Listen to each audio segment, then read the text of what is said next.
This is the Door Knocker podcast, where we dive into the explosive growth of the sales industry. We take an in-depth look with the industry's top talent to uncover what has made them successful as salespeople, leaders, and entrepreneurs. We believe all of life's opportunities are just behind the next door. With that being said, opportunities knocking. I'm your host, Zach Ross. I got a guy who I'm meeting for the first time, someone who through this recent year has been super beneficial to my success and some of his guidance, kind of off camera through other people, Kenny. So Kenny, why don't you just go ahead and introduce yourself to everybody? Yeah, Kenny Cox, 40 years old. I've been in the direct to home space. I've been sitting in people's living rooms and inconveniencing their lives for the last 20 years. Yeah, I'm married. I've got 4 kids, 2 dogs, a cat, 10 chickens, and my wife's buying 3 goats. I have no idea why we need three goats. Neighbor keeps a couple of his horses on my property, and I'm kind of living my dream life. But yeah, loving what I'm doing. The ebbs and flows of direct to home have been super real for me over the years, and it's kind of a bipolar in the business. You know, there's sometimes all you can think about is leaving the industry, but right now I'm in a position where I feel like I've got the tiger by the tail and have no plans of doing anything different for a little while. So bipolar industry, but man, I've been super happy for the ride, and I'm really excited to just share some insights with everybody today. Hopefully we'll make a little bit of an impact and maybe cut the learning curve down, or share something that can give you guys some hope for the future if you're feeling a little hopeless right now. Where's your house right now? Where do you currently live? Yeah, so in Heber City, Utah, it used to be a little farm community that's just like 15 minutes outside of Provo, Utah, and about 40 minutes from Salt Lake. But it's just turned into a boom town. You know, I moved here in 2005 with my wife. She was born and raised here.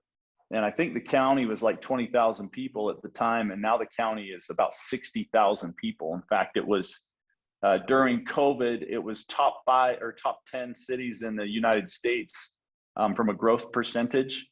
And so a lot of people that are moving out of the city they've kind of discovered our little patch of heaven in Wasatch County, Utah. And yeah, living here, we've got 6 acres of property. We call it our farm. And literally it's like been a dream for me to be here and raising my kids here. Yeah, that's kind of how I feel about Vegas too. I mean, it's definitely more of a city than probably Heber City, but it's been a best kept secret for a long time, and people are starting to figure it out. You know, they're starting to see like, whoa, it's like way cheaper than California. Like, you know, I can $500,000 that I couldn't get anywhere else. So I get that on a pretty different scale. So we had your buddy Bodie on last week, and he like many people in your authentic region, United region, whatever we're going to call it, started kind of earlier in life, right? They early 20s, etc. But you, from my understanding, started about the age of 27 in door to door. Is that right? So Bodie and I, we were in the MTC together. We actually went to New Zealand together on the same flight, and we flew home together. We were associated prior to that, just basketball camps. He was a lot better at basketball than I was, but so we knew each other when we went to the MTC because we had met each other. We, just put faces together. Say, hey, where are you going? Going to New Zealand, and ended up rooming next to each other. We both didn't care a whole lot for our companions in the MTC, so we would often ditch them, and Bodie and I would kind of hang out, in the MTC. So flew out together, flew home together, so really my experience in direct to home started then at the age of 19. I sat in people's living rooms talking about the Savior for 2 years. Defining moment for me in my life, like learned a ton, loved every minute of that experience. And when we were coming home, we had talked about just kind of the spirit of being an entrepreneur and no ceiling on our income. We were both kind of small town farm kids. I spent a couple summers working on turkey farms and working road construction, and his background was similar in agriculture and working in a concrete plant. And we kind of made a commitment that we wanted to become wealthy on the way back from New Zealand. And I listened to the podcast and I didn't listen to the whole thing. I'm not sure if he ever mentioned that, but I remember the experience of us having that conversation on the plane, and I know he does too. And so when I got home from my mission, grew up super blue collar, like I mentioned, and I just knew that making $20 an hour, and at that time, $20 an hour to me, growing up in Sanpete County, Utah, one of the poorest counties in the state of Utah. In fact, my county, for my entire childhood, we had one stoplight in the whole county. And so, there's this thing called David Bacon wages. My brother used to talk about it all the time, and it meant that you were working on a state job and you're making like $20+ an hour. That was a ton of money to us. And I remember, and this is ridiculous, but when I was a kid, I remember those people that stand with the slow, and then it's got slow on one side of the stop sign and then stop on the other side of the stop sign. I remember looking at those guys going, oh, he's making Dave's Bacon wages. I'll bet he's making like $24 an hour. And kind of envying him in a way. Really ridiculous thinking back on it now. But anyhow, so coming home, I realized that for me to accomplish the goal that Bodie and I had discussed on the plane, it wasn't going to happen for me in road construction. In fact, when I left to go to New Zealand and my direct to home experience began, I actually vowed that I would never work another day of road construction again. And I thank my dad often, because I think he put me on the crappiest jobs that you could put a young kid on. And same experience as Bo, I think a little bit. He talked about climbing in the cement mixer truck and how horrible that was. Like, my job for a summer was 2 5-gallon buckets underneath a conveyor belt. I worked on a crusher, right? So the raw material comes out of the earth, comes onto a conveyor belt, separates it, crushes it. So the fine materials, the powder, gets filtered into a separate belt, and then dumps off that belt onto another belt and then into a pile. Well, where those two belts meet, the material was falling off of the belt, and it was right in the middle of all of the equipment. You couldn't get any machinery back there. So what my dad did is he gave me 2 buckets, 2 5-gallon buckets, and a shovel and a respirator mask. And I sat under this conveyor belt that dumped fines all day for a summer. And I would shovel the stuff that came off into my 5-gallon buckets, walk them about 100 yards after I filled them up to a big hole in the ground where we could get a loader, and I'd dump them in there. And then when I filled the hole up, the loader would come and scoop them out. And so all day, every day, filthy, dirty, long, hot, sweaty, crappy hours. And so anyhow, it was kind of a life of that. So when I came home, I thought, you know what, I'm not gonna do that. I'm never gonna work road construction again. I want to make a lot of money. I want to make a big impact, a big splash. And I went to this it was a shady ad in the paper. Well, prior to that, I actually need to back up a little bit. I actually answered an ad in the paper that led me to a multi-level sales company. And it's called Trek Alliance. The FTC actually shut them down for like bad business practices, but got my first credit card, maxed it out with $5,000 worth of product. I was selling like shampoo and conditioner and these little water purifiers to like all my family. I couldn't recruit anyone. Tried recruiting Bodie. He wouldn't recruit, couldn't close him. Found out later it's because my dad actually told him not to get into business with me, which is pretty funny. What ended up leading me to an ad in the paper, because I just wasn't working out. Now I had $5,000 worth of credit card debt, and wasn't going to make my $1 million doing that. Answered another crappy ad in the paper that led me to vacuum sales, and ended up selling vacuums for 4 years. It was a pretty cool experience. I don't know if we'll have time for it on the podcast, but there was some defining moments for me along the way in selling vacuum cleaners. I'll tell it quickly, but I go in and answer this ad. They break this vacuum out of the box. They're like floating light bulbs and sucking up sand, and then they show the pay scale. and what I can make selling these things. And it was the first time really outside of Trek Alliance, but it was different because I was buying the product, selling the product. This was like me looking at commission sales, just selling the product and what I could make. And I'm running the numbers in my head, and and just realizing there was no ceiling on my income. I was kind of hooked, and started doing it. Went to the trainings. All these people quit during the training. I'm like one of 4 people that lasted through the training class. Takes me 3 weeks. 3 weeks in, haven't sold anything. Driving all over town. Didn't even have it. This is how old I am. Didn't even have a debit card. Like I'm paying for gas with cash, right? And it came down to it where, you know, I'm a newlywed at this point, and I'm almost, I remember reaching in my pocket and I pulled out a $20 bill. And I'd been struggling because I'd never quit at anything before, ever in my whole life. I'd never quit at anything, played sports all growing up. I just wasn't a quitter. I wasn't accustomed to it. It wasn't in my DNA. And I thought about quitting every single day. And I had $20 left. And I remember standing in my 500 square foot, 1-bedroom apartment with my new wife. I remember holding this $20 up, and I said, I have a demo in Farron, Utah, to show a vacuum cleaner. It was a referral from my sister. I have this $20. And back then, $20 was actually in my truck, would get me all the way to Farron, Utah and back. And I said, I'm going to put this in gas in the truck. And if I go out there and I don't sell this demo, I'll quit and I'll find something else to do. And I drove all the way out to Farron, Utah. I want to say it's like a 2.5 or 3 hour drive one way from Salt Lake, and do this demo for this lady. She has a brand new rainbow vacuum cleaner she brings out of the closet. I'm like, man, there's no way I'm selling this thing. End up closing her, and she buys with a credit card. And I think I made $380 on the sale. And on the drive home, me and my blue collar mindset, I'm kind of running the math on how many hours I'd worked that day with drive time and $380.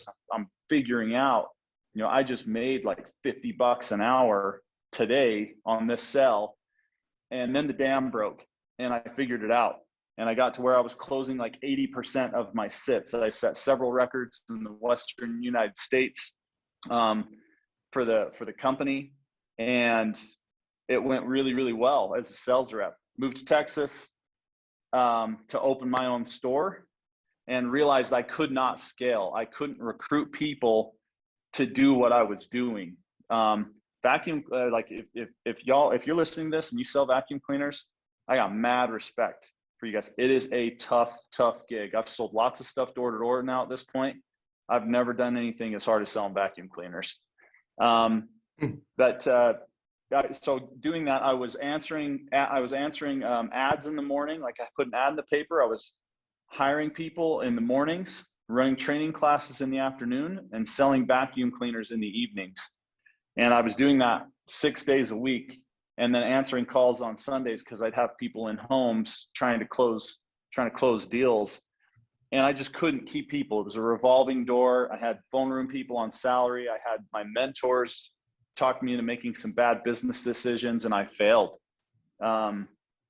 Started reading self-help books, and I had like Rich Dad, Poor Dad, Richest Man in Babylon, How to Win Friends and Influence People. Yeah. Started reading these books, and I started really thinking for myself.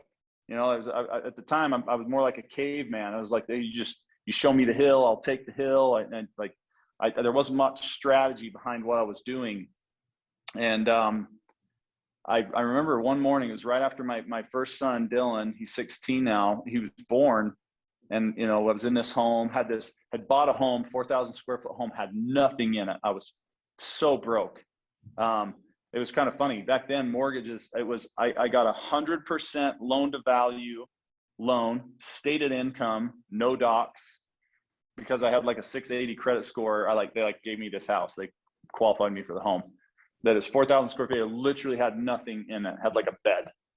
But I remember my one piece of furniture, waking up in my bed, sitting up and thinking, 5 years from now, do I want to be working with the same people that I'm working with, doing the same thing I'm doing right now? Well, it was like, hell no.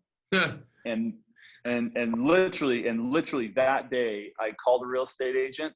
I listed my home for sale, and then 2 weeks later, my dad flew to Texas and helped me drive the U-Haul back to Utah.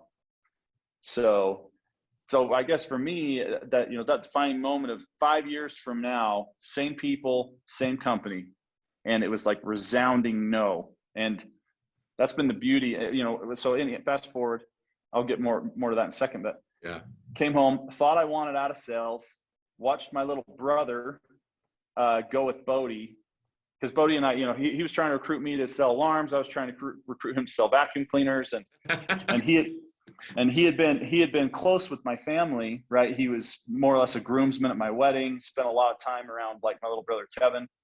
He recruited Kevin right off his mission, 2006, to go sell alarms. And I watched my little brother after I came home in 2005 from Texas with my tail between my legs and a mountain of debt. And I watched my little brother go out that summer and make $60,000 4 months. And big brother syndrome. I was like, I'm gonna smash this kid. If he did that, I will double him up if he did that. And so Kevin and Bodie convinced me to go out for the summer. Went to Greenville, South Carolina, 2007. Yeah. So at this point, I'd really been in the game like 5 years, people's living rooms, just kind of failing, teaching people about our church. And then 4 years just hating my life, selling vacuum cleaners. And so, I was 26 when I onboarded, turned 27 that year, but it was 2007, went to Greenville. I actually sold 70 preseason accounts that year. And this was back when there was really no preseason. Sold 70 preseason accounts. And then I sold over 200 in the summer months. I made $134,000. And it changed my life. I was able to pay off all my bad business debt that I'd accumulated in Texas, paid off my wife's student loans, had my head above water for the first time kind of in our marriage. At this point, I'd been married for, I think, 5 years. And it was the most liberating thing ever. And so for me now, when days get hard, and they get hard, regardless of where you work, there's things that are going to happen you don't agree with. There are days that are just going to suck. And all I have to do is think about what life was like before having an opportunity like Vivint or the Doors. And all of a sudden, it's not so hard. Like the days aren't so hard. So it's been really easy for me to just set down deep roots and stay where I'm at. One, because I feel like that's the best strategy, right? If you're bouncing all over the place all the time, you never create a real firm foundation. But then two is it's like, man, I just count my blessings every single day that I've got my ladder against the right wall, because I spent years with my ladder against the wrong wall and literally just spun my wheels, didn't get anywhere. And here I am 15 years later. I've sold a little over 3,000 personal accounts. I've regionally managed, and now as a partnership leader, managed, I think we've done a little over 130,000 accounts from a career standpoint. And so we've put together a pretty good book of business, and I've watched the company, when I joined Vivint, we were renting kind of the up second floor, like corner of a building. And now I think we're Utah's largest employer. Helped to start Vivint Solar. Between Vivint Solar and Vivint Smart Home, I think there's a comprised enterprise value of about $11 billion. And I like to think I've played a little bit of a role in that. So it's been a wild ride, and it's been awesome. Yeah, great stuff. Were you selling Kirby, or what were you selling? What vacuum were you selling? May as well have been. It was one called a TriStar. Yeah. Same thing, whether it's a Rainbow, a TriStar, Kirby, sales process is the same. I wouldn't trade a thing. Like I didn't attend college. I lasted one semester of snow college. I hated every second of it. So I guess you'd call me a college dropout, but my education was really the failing in business for myself in Texas. I think when I came home, I think I had $30,000 or $40,000 worth of debt, which, to a 24, 25-year-old kid with no college education, it felt like it was $1 million, Yeah. But but looking back on that experience, I wouldn't change a thing. Like, it taught me who I wanted to be in business.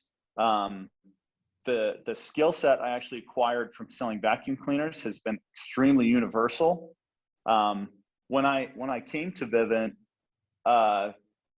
Apex at the time, I sold 10 my first 3 days. Like, nobody in the company believed that I was actually, but it was super easy for me because I'd been ramming vacuum cleaners down people's throats for 4 years. So to sell on a security system for $40 a month, it was like the easiest thing that I had ever done. So between just learning, about, hey, what a bad leader looks like, and who I wanted to be, and the skill set I acquired from vacuum cleaners, that $30 or $40 or $50,000 worth of debt that I have has ended up being the biggest investment that I ever could have made in my own education, my own kind of self trajectory to what my career's developed into.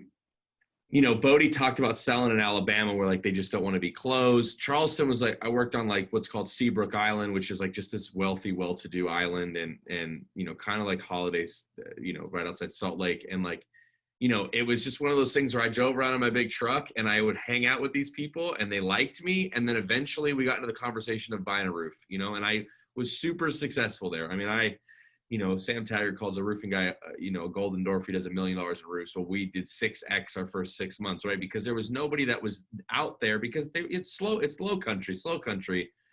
So what was it like going from, Texas to Greenville? I mean, like, obviously you changed in industries. I mean, you went from vacuums to alarms, but like, what was that experience like? Because Bodie said something that kind of blew my mind that I've been mulling over for a while, is like, there's a difference between a good alarm rep in an area, and then there's a difference between a guy that you can literally drop anywhere in the country and he could sell anything to anybody. And so that's kind of what I'm gathering with you, Kenny. And so kind of like, what was that experience like for you? We were actually supposed to go to Roanoke, Virginia, and I don't know what happened, but we pivoted to go to Greenville, South Carolina. And I don't know that anyone had ever knocked doors ever selling anything when I went out there. I'm looking at like ADT signs and Brink signs that have like moss growing on them, and everyone is still hooked to their phone lines. And so it was interesting. You knock people's doors and they'd like curiously answer the door like, hey, I wasn't expecting anyone. Nobody knocked doors doing anything back then. So it was a little bit different because we were really overcoming like the credibility objection, right? They had never heard of us. No one ever knocked their door selling anything. And every single summer, I ran teams for 11 years, managed and ran teams. And every single summer, there's always a little bit of a market adjustment. But it was one of those things that once you crack the code, you never really want to sell anywhere else. So Texas is very Southern. People are super nice there. South Carolina, very Southern. Mississippi, very Southern. Alabama, very Southern. So for me, it really just became cracking the code in every market, being patient for a couple of weeks, a little bit like Bodie, kind of watching the trends, laying in bed at night saying, hey, these are the objections I'm hearing on every single door. I'm going to bring those up before they do. So I'm playing offense, not defense, right? If people are telling me, hey, this is a safe neighborhood. If I hear that more than one time in a day, I am going to start playing offense by knocking the door, introducing myself, and before they say anything, saying, hey, this is an incredible neighborhood, super nice, super safe. It's exactly why I'm here. So I eliminate the objection out the door. So in the South, that was really like the biggest adjustment was just that, being super proactive with bringing up objections before they would. And once I figured that out, and you crack the code of, hey, what's the objection in every single market or in every single neighborhood, and how do I bring that up and incorporate it into my pitch very first? Once I figured that out on every single market that I've ever sold in, and I've sold in most states, there's very few states that I don't have accounts or customers in, then I've cracked the code everywhere. So, a little bit like Bodie, I think that there's these reps that can only sell in certain markets, which is fine. And if you know that, play to your strengths for sure. The very best guys can sell anywhere, anytime. And they really can sell anything because they understand that sales it's not just a transfer of enthusiasm, but it's a very real skill set. and it's very teachable. It's very learnable. So it's not like God-given talent all the time. There's maybe a little bit of that, maybe 5% of that. The other 95% is your ability to adapt, your ability to recognize trends, to be proactive in overcoming those trends, etc. So, so to me, it was like selling alarms. I mean, my first 70 deals I sold in Utah, right? One of the most conservative, states in the country. So going to South Carolina, where everybody would talk to me, and everybody had security and they valued it, like it was actually pretty easy. Yeah, I had the same experience. It was like literally like shooting fish in a barrel. Then I came out here and I was like, okay, this is a different, Yeah, way different market where people literally will slam a door in your face and not show up to an appointment that they said. South that's right. didn't want it. They'd at least give you lunch. They're like, Charleston, That's right. a sandwich. I know it's super hot. It's August. Like, so yeah, I get that. Yeah. So first year you did 70 preseason and then 100 in the summer. No, I was actually 71 preseason, 206 in the summer. It's 276. That was the number my first year. What about year two? Year two, I went backwards. Didn't sell as many preseason. I want to say I sold like 240 year two, Cincinnati, Ohio. Year three, went backwards personally again. Started recruiting people. My first year going out, had no one. Had one guy, I guess I had one guy. Jay May, sold 40 accounts, didn't come back out second year. Still a buddy. Yeah. Year two is like 240. Year three, it was like 200. And then it got back up to like year four, like 240. And, changing markets, different places. And then I had a year where, because I was working all the hours, right? The thing with really good reps, you never have to wonder if they're out of the car by 1:30, right? They always have a hand on door before 2:00, and they're always the last person in the house. I was the guy every single year. There wasn't a single year that I ran a team that I wasn't the number one rep on the team. Never happened. But I knew that it wasn't possible anyone was working more hours than me. We had guys in the company that were selling 350, 360, right? And there was so they didn't have more hours in the day than I did. I knew they weren't working harder than I was. And I attended a training meeting. Colby Drew was his name. I love Colby. He's still a friend. We keep in touch somewhat. And he's not in the industry anymore, but he was the number one rep at Vivint that year. He had sold 267 or 367. Huge summer. And I went to a training of his, watched what he did. And it was another defining moment in my sales career. I realized I was overselling, over speaking. And I cut out a ton of fluff out of everything I was doing. I refined my entire approach. And that year, so after year five, right? Year four, 2000, it was 2011. So 7, 8, 9, 10, 11. My fifth year, a lot of guys plateau, right? So year two, year three is their best year. Year five for me, I sold 311. And then the next year I sold 356, and then 348, and then 322.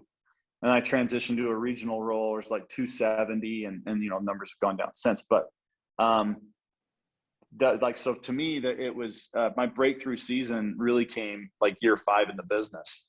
So it was just little small changes, and I don't know if we want to get into that, but yeah, it was literally refining my approach rather than every single person that would answer the door getting my dog and pony show. Anyone with a heartbeat, I'm trying to sell them an alarm, and like not asking many questions, showing them all the gadgetry and the phone app, and asking no questions. Colby literally led. He didn't even introduce himself, didn't even tell the person his name. And he's asking questions about their lifestyle to see if they're a potential customer, and then doubling down and spending time when he felt like that they could be a good prospect. And that just, the light bulb went on to me. And the psychology of selling, I know you guys have talked about that on the podcast before. I think it's the best sales book ever written, ever.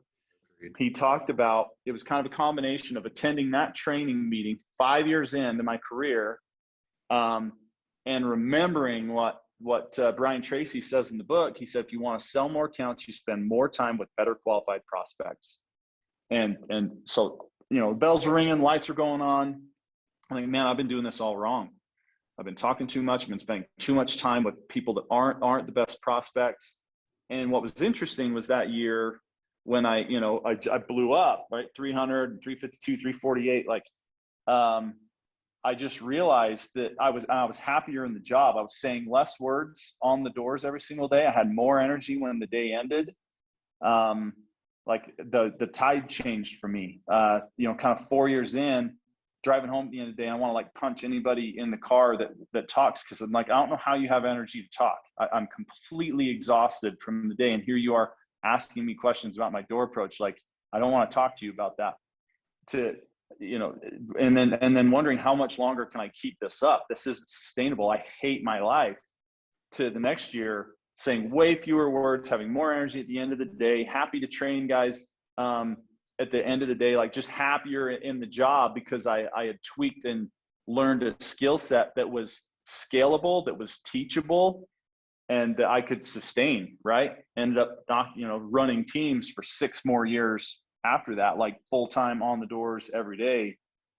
But and it was like just a little tweak, right? It's like learning one little thing from a training meeting, and it's the idea of when the student is ready, the teacher appears. That's what happened.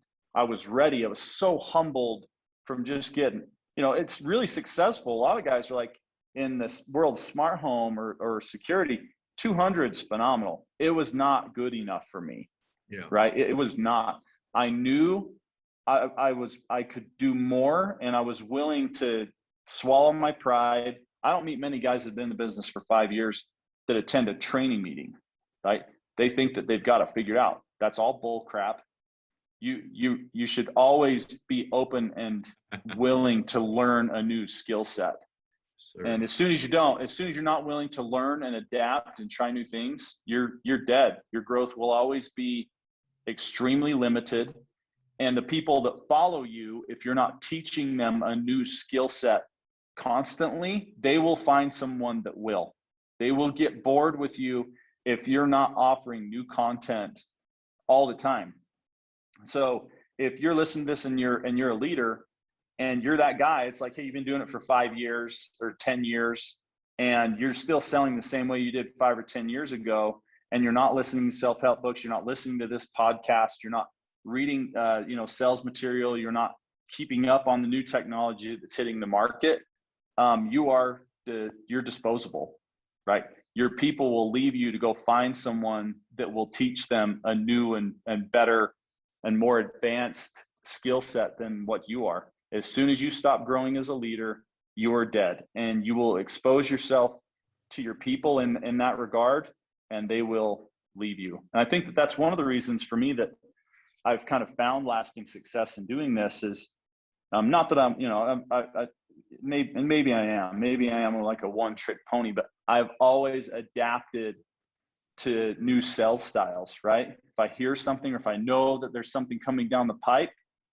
I will build that into my sales process. I'll teach my people that. And then outside of the sales world, whether it's from a financial, standpoint and investors standpoint, like I always want to create value for my people so they don't feel like I'm ever plateauing, right? Because as soon as you plateau as a leader, your people see that.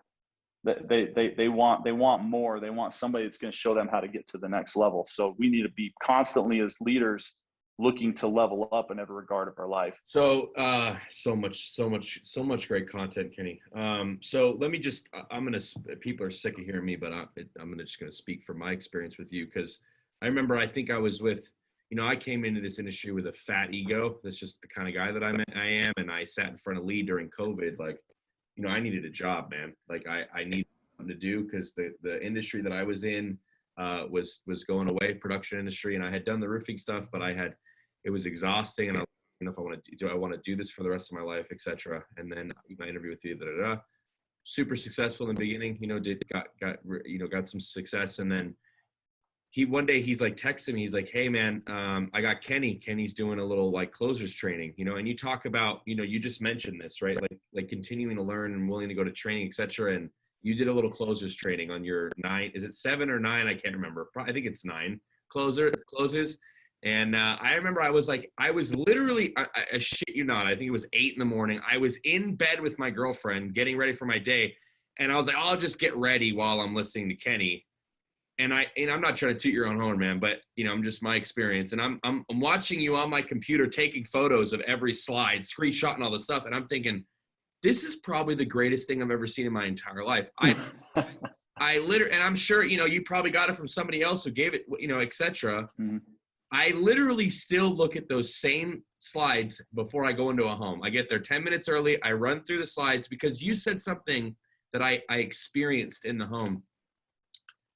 And the way that I interpreted it is not just that when I leave, like if I don't, even the doorknob close, which you said you've tried a couple times and it's worked. I've only done it a couple times and it's never worked, right? And, I'll do my best to get through the concession, the close, every close, right? I'll do my best to try every single one.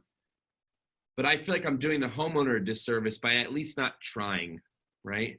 And then when I leave the house, because there's a long time I'd call Lee and I'd be like, oh my God, I'm like, I don't know what I didn't do. My ego's getting, crushed because I'm on a cold streak. And Lee's like, well, did you run through all the sales cycle and all the closes, right? Mm-hmm. Mm-hmm. And exactly. And I think, I consider myself a very blessed person, and I'm even more blessed now because I'm talking to all of you guys, Casey, Bodie, you, soon to be more, I believe at the top of your guys' lives. Like you guys are at the, I'm sure maybe you'll go higher, but right now you guys are all, and you're giving me, every time I talk to one of you guys, it's like an hour sales training. So, like you just said, people, and I'm grateful that people get to hear this because you guys are giving the best that you've got, even at this point. And so I'm, because, you speak my language, man, how to win friends and influence people. I've done the Dale Carnegie course. Like that's my Bible. Awesome. Sales, and then the psychology of selling. So I kind of want to talk a little. I do want to talk about your dad, but not right now. I want to save that, and I just want to make sure we don't miss that before we get done. But I want to talk about keep it simple, stupid. So what it sounds like for me, especially from what you're saying, and from a couple of trainings that I've been in with you on Zoom, like, is that kind of really what changed everything for you? Like, really just as you were just mentioning, but kind of adapting to that, like completely stripping down and then providing the best asset. And then, so when I leave the home, I know I did my job. 100%. So this is my annoyance with door-to-door sales. And frankly, if you guys are doing this, you're ruining the doors for the rest of us, where you're kind of the trench coat guy in New York City that shows up on the doorstep in your trench coat, and you got the hood of the car open, or the trunk of the car open, and you're like, hey, look at all my stuff, right? Look at all, I got these watches and these wallets and this jewelry, and what do you want, right? Oh, well, it's not here. Okay, let me take you to my trunk and let me show you what's in the trunk of my car. And you look, you talk, you behave like an amateur sales guy. And what you're really doing is you're souring the door for the professional that's going to come next, that actually has a really good value proposition. And people won't even listen to him because you've ruined the stereotype, or you've created the stereotype that we all hate in direct to home sales. And I say this all the time, but you're talking about Bodie and Casey and Pat Mendez and myself and these guys that have created a ton of wealth by treating the job like a professional. And if you can make the type of wealth, especially at Bodie and Casey, these guys are next level with what they have created from this. The job deserves that amount of respect. And when you show up and you throw up, like show up and throw up means you just show up and you're just talking and you're saying a whole bunch of stuff, and you're hoping that the customer doesn't ask any questions, because as soon as you let them talk, they're going to tell you no. That's like total, it's total foolishness. It's total amateur hour. And I was doing that. That's what I'm saying, is for 4 years, that's exactly what I was doing. And I was great at it. But I hated my life, right? I felt like I was ramming this thing down people's throats.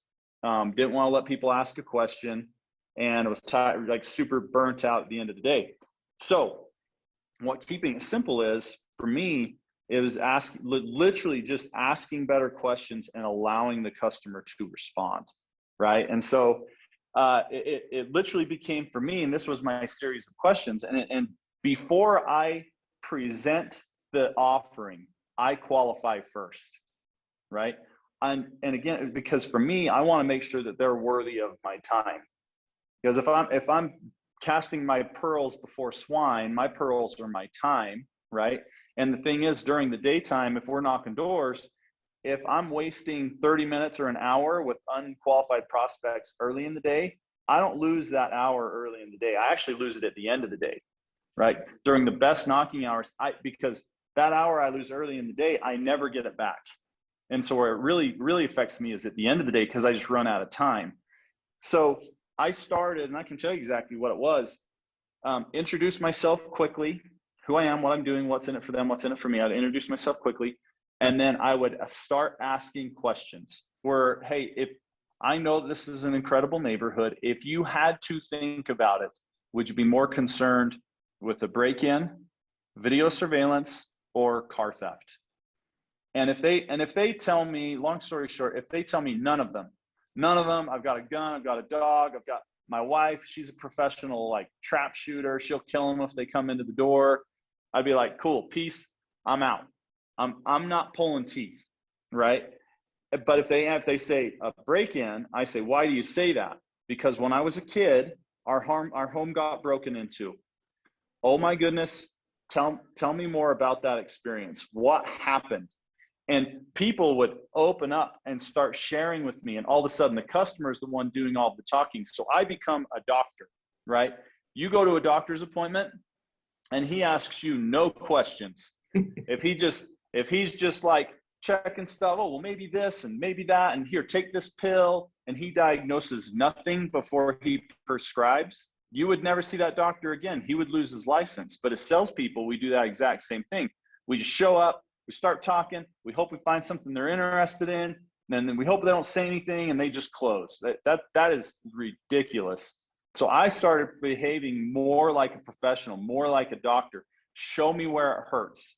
Okay, does it hurt when you wake up? Does it hurt when you go to bed? When are you most concerned? Okay, what do you want your lifestyle to be? And based on those, how they answer those questions for me, I would diagnose. I would say, okay, this is exactly what I'm going to do. I'm going to put these sensors here, these cameras here. In an emergency, this is exactly how it's going to work. This is how it's going to benefit you and your family based on what you've told me about your lifestyle. I would paint a really good visual in their head of how the product is going to benefit them.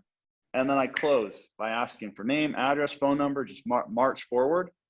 And I instantly saw a 30% uptick in my performance on the doors, my enjoyability for the doors, my customers on the doors. My last several years selling big numbers, my 3-day cancellation percentage was sub 4%.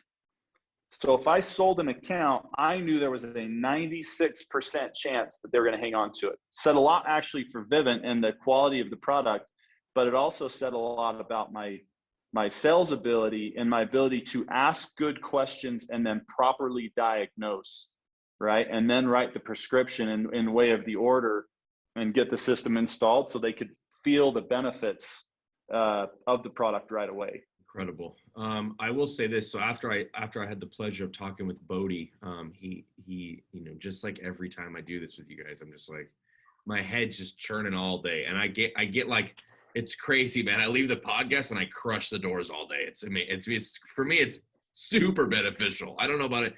And then I get to it while I'm out there. That's why I don't mean this in a very ego way, but I'm like, yo, if you're not listening, like you probably should, because we're talking to some people that never get to really talk to anybody else. But I spent Saturday night, I found everything that Todd Peterson's ever done on the internet, every conversation he's had, because I'm a rabbit hole guy. I get lost on the internet, and not in a bad way, in a very good way. And he said something that I literally had to watch 3 or 4. My girlfriend ends up falling asleep because she's like, I don't get it, right? And I'm seeing his metaverbal, and I'm like, well, I'm noticing all this stuff. And he said something that blew my mind. He said, and he started to, and I'm going to paraphrase a little bit, so out of respect, but he started comparing Vivint to Google and Apple, and I mean, he just, that's where he's at, and that's where he wants to be, and I respect it. And he always talked about how he always, in the beginning, he kind of thought it looked too small, and he needs to quit. He needs to think bigger. And he said something that, like, I now use at the door all the time, not verbally but mentally, is I'm not just some guy knocking your door. And this is what I'm taking from what you just said. I'm not just some guy that's walking through the neighborhood. Like, what we've done is revolutionized you. So if I wanted to go buy an iPhone, I drive to the Apple store and I talk to the Apple guy because he's the expert in the field of the Apple store. And then I can go on and on. And Todd said, what we've done is revolutionize that. So you no longer have to go look for the expert at the store. We're bringing the expert to your door. And I'm not just a guy that's just walking through some little presentation to get you to no, like I'm an expert in this field, whether it's alarm, solar, I don't care. And I've learned it to the best of my ability. And then Bodie changed all of that too with just servitude. And now adding in kind of what you're saying is just, I can see why your guys' region has been probably the most successful in the door industry of all time.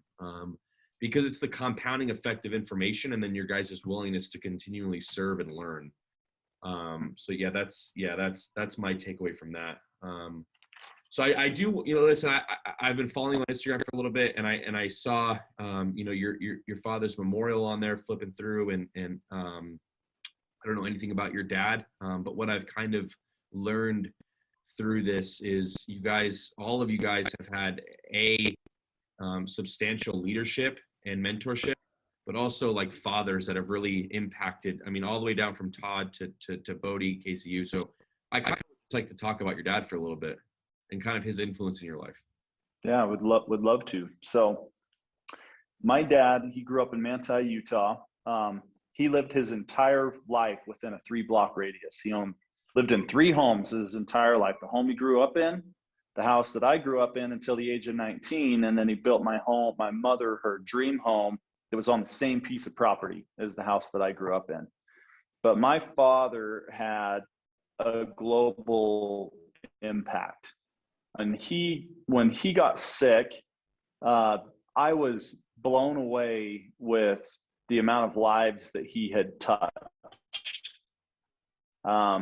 He was a pilot. He had his pilot's license, and he loved to take people flying.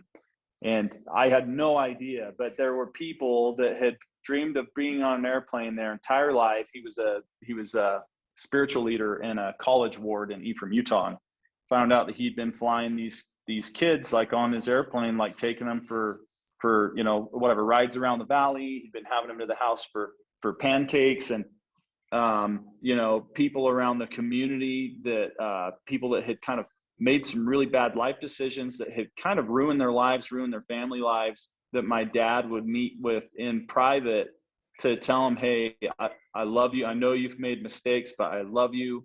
I think you can make it back. I think you can still make a positive impact on your family's lives. And so he was one of those that performed so many incredible acts in private.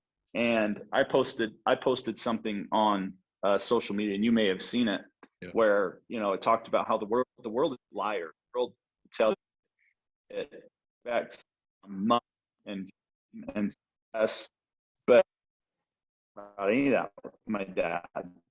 My dad, he's an incredible person. He left my mom in his work anymore. She can retire. She can spend all of her time with her grandkids. So he had a little bit of money. My dad will never be remembered for his money. He will always be remembered of kindness and the things that he did when nobody was looking.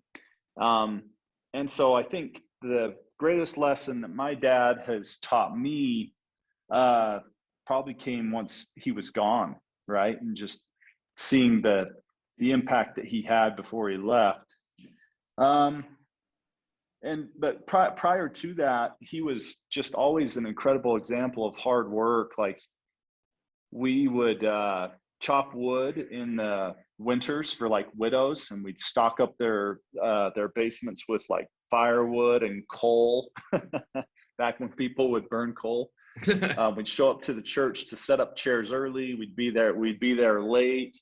You know, I don't know if I ever, like, if my dad ever told me a lie. I don't know if that ever happened. Like, you know, when he was alive and when he passed, I never heard somebody say a bad word about my dad. And so, for me, for better or for worse, like, and there's been times in my life where I'm like, I don't have enough enemies.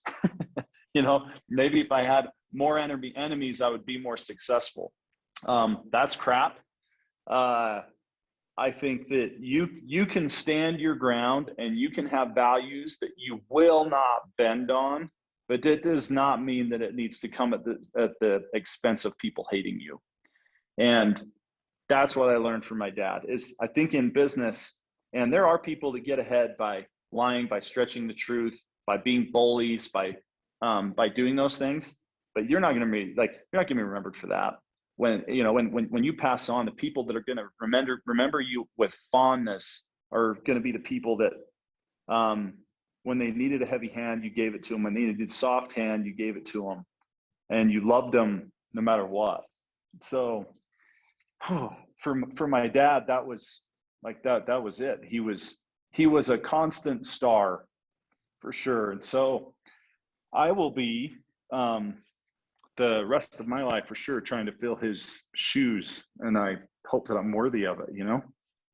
Yeah, man. And you know, I don't mean to bring up a touchy subject, but I just, for me, it just seems like the impact that, like, even just your guys' region, man, I just, like, it's kind of like and I talk to Lee about it all the time, dude. And, like, it kind of blows my mind of, like, just the ripple effect that you, like, that you guys and I don't listen, and I might not be giving enough respect to other regions in Vivint, so I don't mean any disrespect to other regions. I just haven't been introduced to them yet, you know. But no, it's good, man. We've got talented guys here that you need to meet, for sure.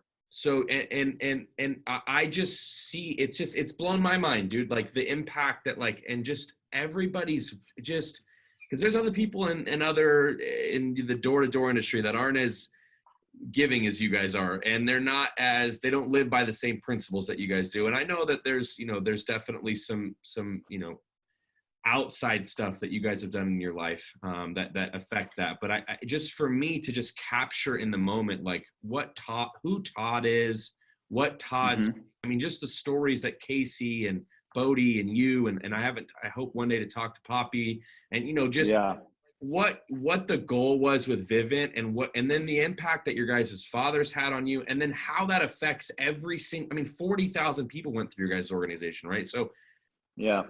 I appreciate you talking for your dad for a moment, because when I saw those posts, I was like, man, this seems like, because, my girl's dad's from Utah. He's from Nephi. Cool. And same reverence for his father. So yeah, I appreciate you talking about that for the moment. Yeah, thanks for allowing me to. Wasn't expecting that question. So yeah, that's one that's close to home. You gotta, I've gotten really good since my dad passed with, like, taking pictures, journaling, documenting, moments, because they'll just become a memory at some point. And it's even put me in a spot where I reverence the doors even more, because a lot of you guys that are going to be listening to this podcast, you're out knocking, and the team and group of people and the relationships that you have right now, when the summer ends, when it strikes, the clock strikes midnight, that last night, you're going to be out there, it will never be the same again. You won't ever have the same group of people back. It's so that you'll never be back together. It'll never be the same. And every single person I've ever worked with, had on my team, spent time with, laughed with, cried with, bled with, knocked in the rain with, I've reverenced those people, and they've all taught me so much. But you just, like, be good at cataloging memories, right? Create folders in your phone where you save your pictures, because in the end, that's all you've got, right? It's the relationships, it's the stuff that's real, that's below the surface. And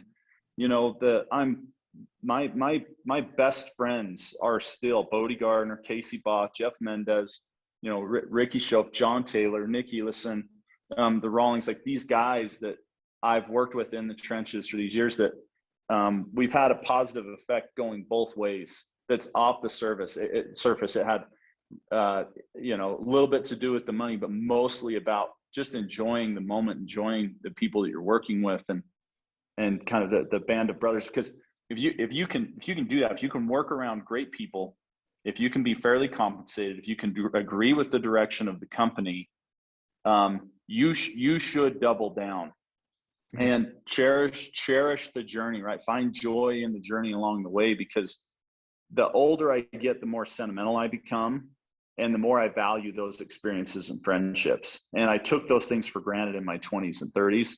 And I'll just, with my experience of my dad passing, like, I'll just be damned if I take it for granted anymore. Yeah, what a great lesson, man. And it's funny that you bring that up, because even Bodie was like, I'll challenge you, because he made a goal last year and during COVID to write a handwritten letter to, people that were super influential in his life. And, one guy received the letter and then he passed away 60 days later. And he was told that, et cetera. I mean, you can listen to it. So you're talking about documenting those experiences and really just keeping track. And it seems like you guys are kind of in that season of life together, which is probably pretty cool. Even kind of being afar from each other. For you, kind of like, where do you see, like, where you're at with Vivint? I mean, you're vested, and who knows where Vivint's going to go. I can't even imagine at this point, after the stuff I've been watching with Todd and where his mindset's at and where your guys' goals as an organization are. But where does Kenny see Kenny in the next, like, 10 years? At Vivint, I mean, so here's the deal. We are, well, look, as long as Todd Peterson is here, Kenny Cox is going to be here. Todd Peterson has, and I know he kind of cusses himself out for thinking too small. I cuss myself out for thinking too small. And I'm learning that from him, and now seeing him. I came to Vivint, Todd was renting a house. He had this old beat up diesel Dodge truck, like other companies used to crucify him for it. Wow. And now I don't know, I think he's worth a couple $1 billion, and I'll still take recruits to his house at midnight. He will still meet with guys until the middle of the night. He will do whatever it takes, because he has gigantic vision for where we want to take this thing. We want to be the largest solar installer in the United States from a volume standpoint in the next 24 months. So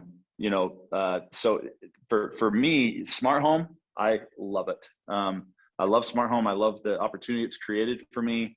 I am jacked out of my mind about this platform play that we have with Vivint, where we have the ability that smart home is kind of the Trojan horse that gets us into the house, and being able to attach solar and other products and services on top of it. And anybody in any market, if you're in direct to home, you've seen my signs. You've seen the Vivint, the orange sign. It's like a beacon of light to you, because that person buys from door to door. But they have us, they know us, they trust us. We have this platform style play where we want to drip campaign other products and other services inside of the home. So we're not just a smart home company. We are a platform technology business. And I get jacked out of my mind about it. There was a time not that long ago where I wondered if I wanted to transition out of the business, but because we're innovating and pivoting and changing, 10 years from now, I'll be right here. Like, I don't know why I would leave it. And I know I alluded to this earlier, but we went to New York, and we were touring Blackstone's headquarters. They happened to be in the same building as the NFL. And we went in and met with Roger Goodell's right-hand man. Wow. And he was talking about what a grind it is in the NFL, because you're trying to attract new fans, right? And you're competing against baseball and hockey and basketball. And he talked about what a grind it was. And what we do is a grind, right? And so I remember somebody raised their hand, and they're sitting, and they said, "Hey, it's such a grind. How do you stick around?" And I'll never forget what he said.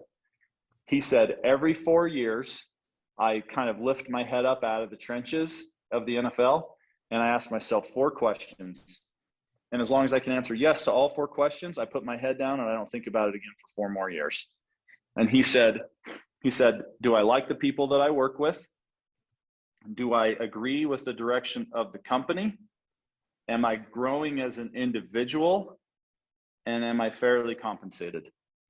He said, if I can answer all 4 of those with a yes, I put my head down and I don't think about it again for 4 more years. And that's where I'm is, I can answer yes to all 4 of those questions. And so, yeah, is it 10 years? Look, probably, right? But for sure for the next 4 years. And that's some advice that I would probably give to anyone listening to this is, if you are always looking for the greener grass, right? If you're always up to just be flighty all the time, you're never going to build anything. And so what I would say is, wherever you are, be there a 100%, right? And I think that it's fine if you're asking those questions, maybe more often than every 4 years. I mean, maybe it's every year in our space, but it was kind of that epiphany that I had early in my career when I woke up and said, hey, 5 years from now, do I want to be doing this with these same people? And it was like a 4-alarm fire went off in my head. I'm like, absolutely not. And then I ran for the hills. I think it's important that you're in a spot where you can answer those 4 questions in that way. And, and that's why for me, it's like, as long as Todd Peterson's here and he's creating an opportunity where I can answer those, I'm gonna ride shotgun with that dude. I'll put my money on that guy. I don't honestly. I know you're slammed, and I don't really have anything to add to that. I think that you just ended the podcast for me in a way that I don't think I ever could have. I appreciate your time, bro. I've been really looking forward to meet you. So I know you're a really busy guy and you got a lot going on. You got people calling you the whole time we're on this call. So I'm honored that you would carve out a time for me. And hopefully one day we can meet in person. Just again, thank you, man, for doing this for us. If you want to just stay off after the call for a second so we can talk, but thanks for carving this out for me, Kenny. And thanks for the trainings and a couple times I've watched you, man. I just really appreciate it, man. No problem. Thanks, Zach. Thanks, Lee. Appreciate you guys. This is great what you're putting together. And to all my brothers and sisters on the doors, like, big salute, much respect, much love. Keep grinding. Like, there's success at the next door. Just keep going. But much love to all of you guys. Appreciate it.